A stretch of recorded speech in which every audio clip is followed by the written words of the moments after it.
those patients, you always do like a comprehensive approach, including like LFTs, hepatitis serologies, X-rays, TSH, calcium, albumin, and alkaline phosphatase, which can be high in bone disease. Like if you have like Paget syndrome or any of these diseases associated with increased bone turnover, you can have an elevated alk phos. And there is a liver-specific alk phos, by the way. I don't know if you guys heard about that one, but when you're working up like elevated alk phos, then you have to send the liver-specific, and there's a bone-specific alkaline phosphatase. Okay? I think this is the last. Yeah, this is the last slide. Any question, guys?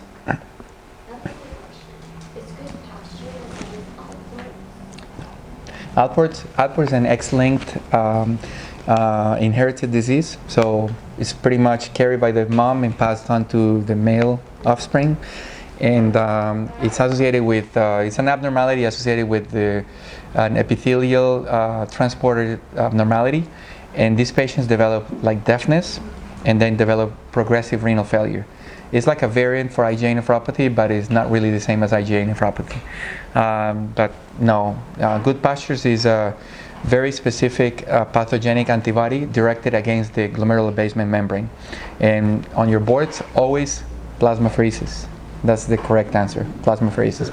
In addition to something else, you do steroids, sometimes you do Cytoxan, but what's gonna change the prognosis is plasmapheresis. If you don't plasmapherese these patients, the disease progression will cause a very severe complication called diffuse alveolar hemorrhage, and these patients can actually die from it. They can go into respiratory failure, and there's no way you can bring them back.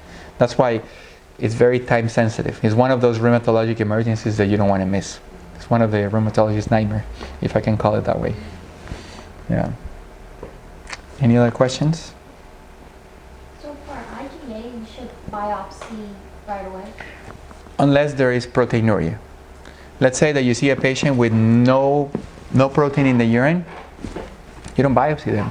Because as a nephrologist, you have to understand two things. You not only want to establish the diagnosis, just because you're curious, and the reason being is that renal biopsies are dangerous.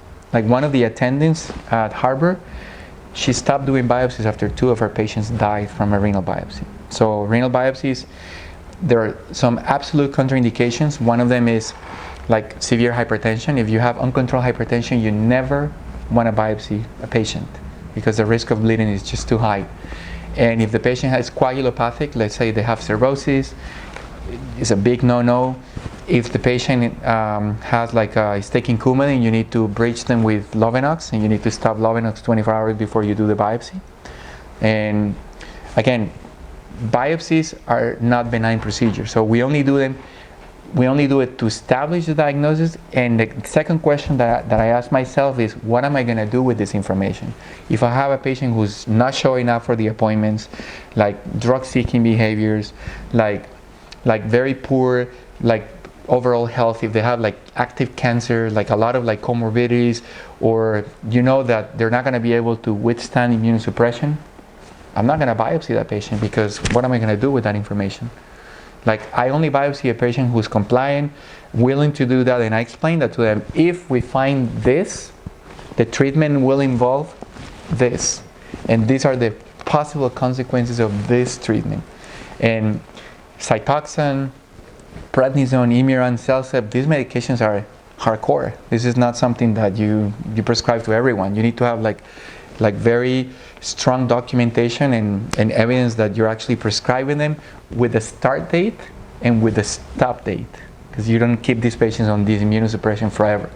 So if you have a patient with microscopic hematuria and proteinuria less than 1 gram and with normal renal function, in the US we don't biopsy. In Asian countries it's very common to biopsy patients, but here is not the diagnosis, but what am I going to do with that information? Because biopsies are not benign. Okay? Any other questions? No? Okay. Thank you. You're very welcome. So I'll come back this week. I don't know. Ramiro hasn't told me when I need to come back. And we'll do pulm and we'll do hypertension for them, and we can do some other topic for you guys as well.